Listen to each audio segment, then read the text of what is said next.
Greetings to you, dear ones, in the love and in the light of the one infinite Creator. I am one you can call Tech, and it is our privilege to be with each of you in this moment of sharing. We surround this circle of seeking with our hearts full of gratitude for your calling. Before we begin, we gently remind you to please listen with your inner discernment. Take only those thoughts that shine true in your heart and leave behind any that do not. In this way, we may speak freely on the chosen topic, honoring your free will and inner authority. We thank you for this consideration. We are pleased to proceed. You ask this day about religion and remaining in third density, a query that touches upon the core of spiritual journeying and the illusions that accompany it. We shall explore how certain orientations towards religion may hold a seeker's consciousness within the confines of the third density lessons, and how one might move beyond into the fuller light of fourth density. This is a nuanced discussion, for in speaking of religion, we address both the beauty of devotion and the stumbling blocks of dogma.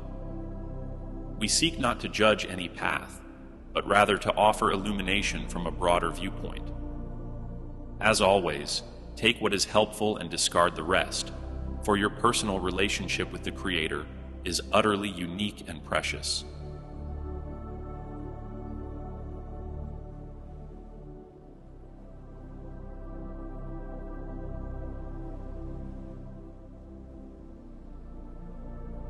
Third density's lesson and the role of religion.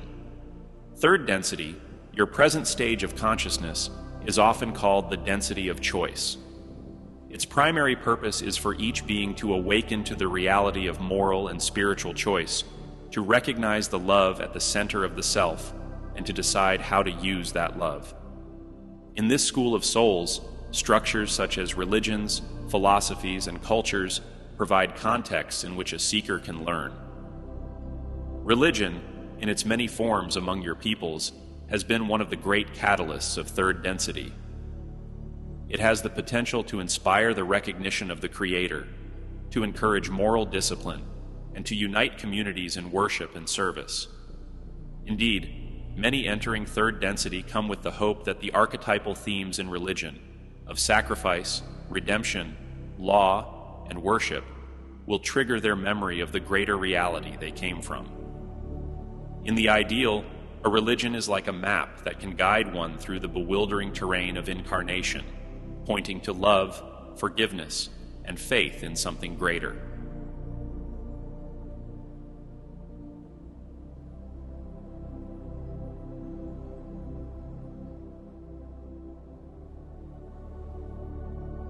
Yet, my friends, as you have observed, religion is a double-edged sword within your illusion.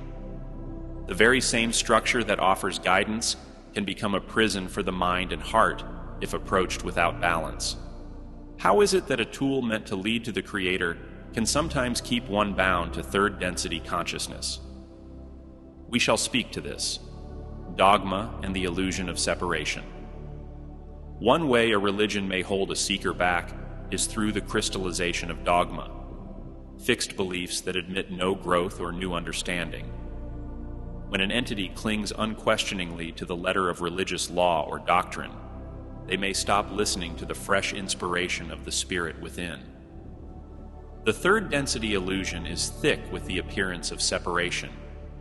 Each group believes our way is the only way, often to the exclusion of the validity of others' paths. If a seeker adopts the mindset that their religion alone defines the chosen of God and all others are lost or inferior, they inadvertently fortify the illusion of separation. They draw a circle that includes the self and excludes the other self. In doing so, they reinforce one of the core distortions of third density, the notion that people can be fundamentally separate from one another, separate from the love of the Creator, unless they conform to a specific pattern.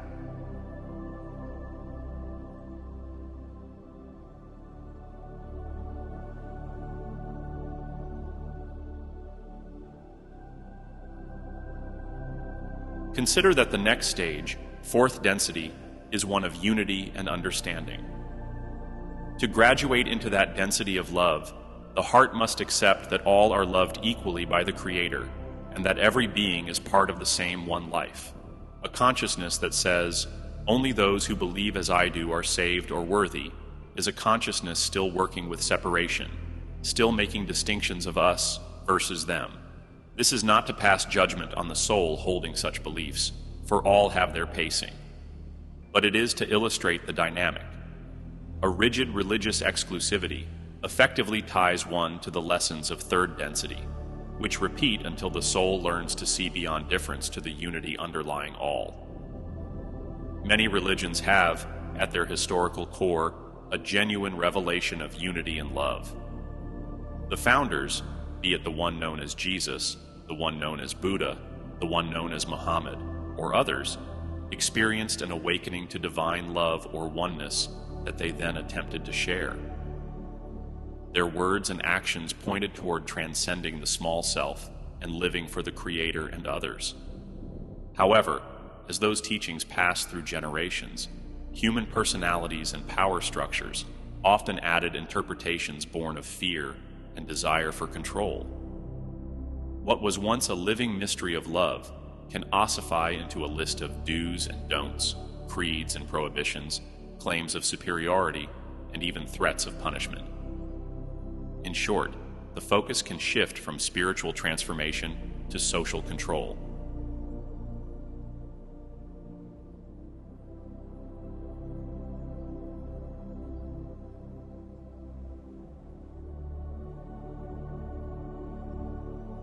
When an individual absorbs these fear-based or control-based elements of religion without question, their spiritual progression can slow.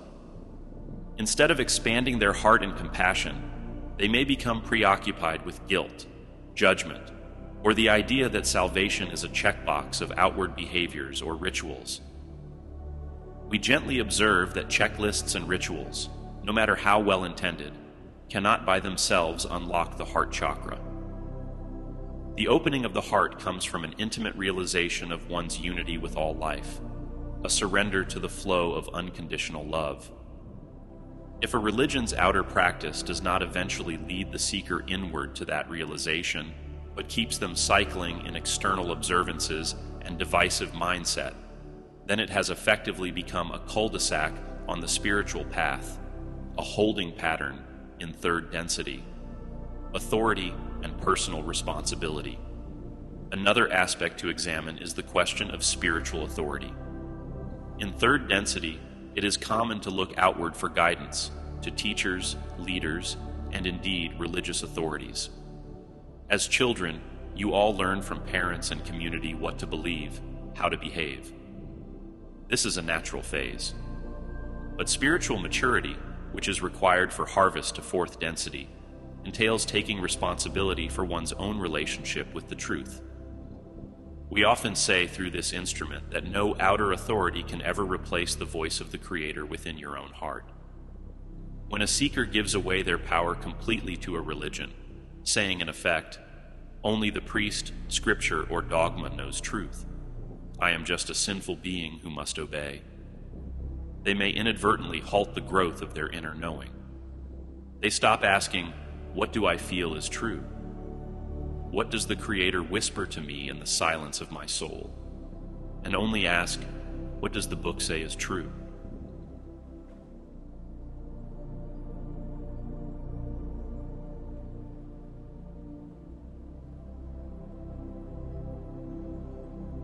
Now, sacred scriptures and inspired texts can be marvelous catalysts and sources of wisdom.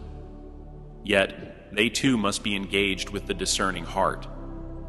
If someone assumes a posture of spiritual childhood indefinitely, letting an external authority dictate their morals and worldview completely, then the higher densities, which demand self-sovereignty and co-creative responsibility, will remain out of reach.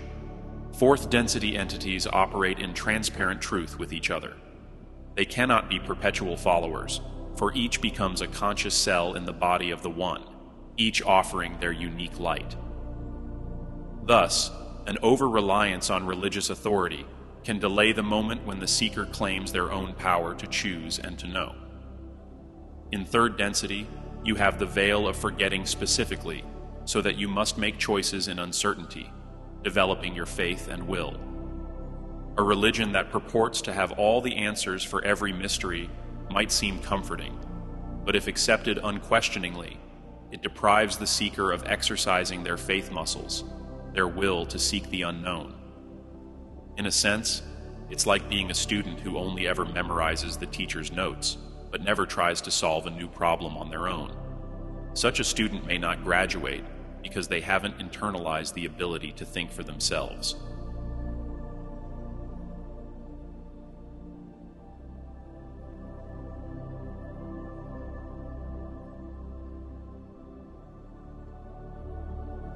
Fear and guilt versus love and understanding. Many third-density religions hold concepts of divine judgment, eternal punishment, or fear of doing wrong. While intended originally perhaps to steer entities towards ethical behavior, these concepts can create a deep atmosphere of fear and unworthiness. An individual may feel, "I am inherently stained or not good enough, and only strict obedience can save me." We would ask gently, can such a person truly see themselves as an equal part of the Creator's love? Often not. The mindset of guilt and fear keeps the self-image low and the worldview narrowed. The entity is so worried about avoiding hell or divine anger that they cannot freely love. Their service to others might become tainted with an unconscious self-concern. I must do this good deed, or else I'll be condemned. This attitude, while understandable, diminishes the natural radiation of unconditional love. Love, to be fourth-density love, must be given freely, not under duress or as a bargaining chip for salvation.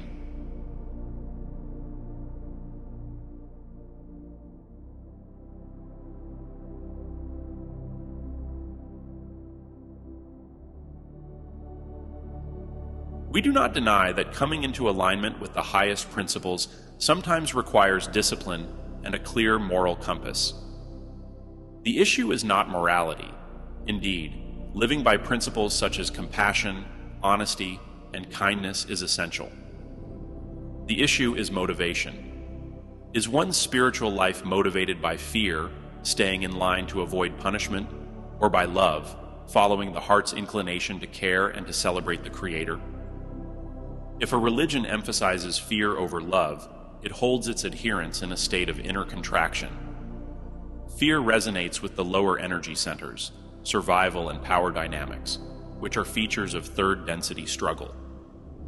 Love resonates with the heart center, which blossoms fully as one enters fourth density. Thus, an environment of religious fear can tether a soul to third density by never allowing the heart to truly bloom without anxiety. Many souls must, at some point, confront and release these fear-based teachings, to forgive the self, to trust that the Creator's mercy is infinite, and to step into a more spacious experience of faith. Those who do often find that their religion gains new life, new depth, becoming a source of joy rather than obligation. Those who cannot yet let go of the fear remain lessening in the 3D vibration until they are ready to see the Creator not as a stern judge separate from them, but as the very heart of their being, which is love.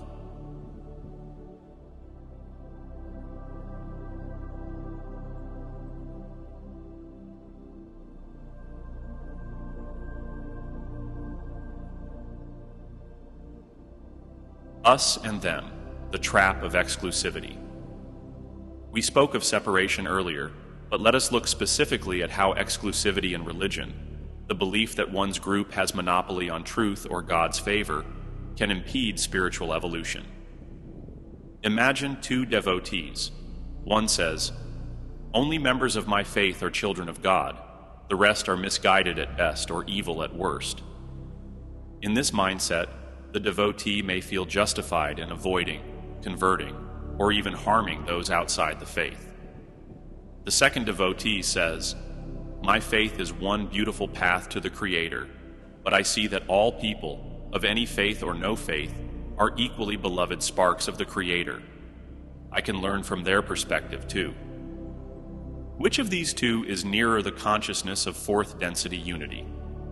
Clearly, the latter. The former, though zealous, has built walls around their love. They might love their fellow believers dearly, which is a start, but they withhold love from those outside the walls. This conditional love is a hallmark of third density. It draws distinctions. I love my own, but not the stranger. I love those who agree with me, but not those who offend my beliefs. The challenge the Creator sets for third density entities is to expand that circle of love continually until love becomes unconditional and universal.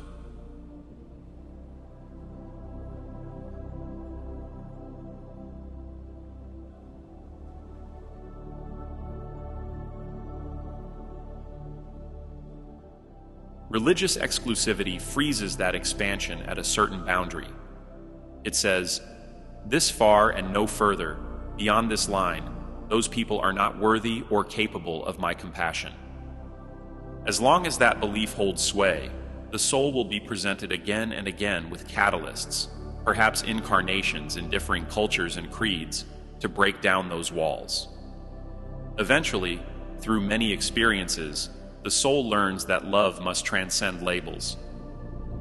Often we have seen, in the play of reincarnational cycles, a soul who harbored prejudice in one life will choose to be born into the very group they despised, so that they may directly experience that the light of consciousness shines in every eye regardless of outer trappings. When you embrace a religion's outer form to the point of rejecting unity, life has a way of bringing you face to face with the humanity of the other, maybe through interfaith friendship, or a profound act of kindness from someone you were taught to shun. In the end, whether one identifies as religious or not, what determines the graduation of the soul is how much that soul has learned to embody the vibrations of fourth density: love, understanding, forgiveness, and a sense of unity with all life.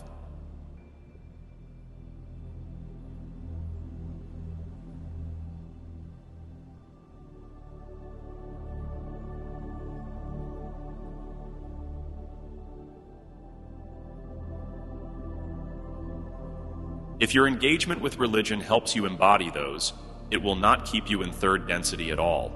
It will propel you forward. If it hinders those, then it becomes one of the final lessons to overcome on your way to greater light. There is no need to fight against religion or to convert others away from it. Each person is exactly where they need to be for their growth. If someone you know seems stuck in an ideology, have faith that their soul is working internally to get what it needs, and perhaps in time that rigid bud will blossom. You cannot force it, nor would it be right to try, for that too infringes on free will. What you can do is gently shine the light of love and understanding in your own life. Let the quality of your being spark questions.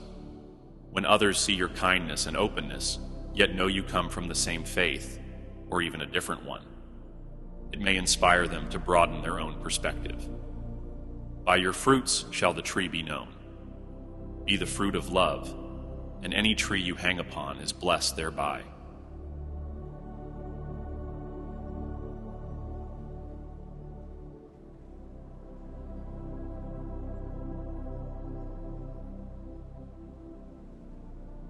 We are filled with compassion for the struggles of those who wrestle with these questions. It is a poignant thing to awaken from one level of understanding and feel the pains of outgrowing an old skin. But fear not, nothing true and good is lost. When a snake sheds its skin, it does not lose itself, only what it no longer needs. So with your beliefs, you keep the truth and let go of the dross. What remains and grows is ever closer to the one. It has been our joy to share these thoughts.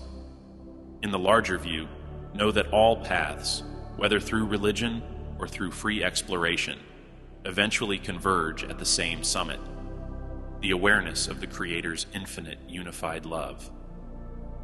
Third density is a marvelous, intense portion of that journey, but it is meant to be transcended when its lessons are learned. May you learn with grace and with gladness.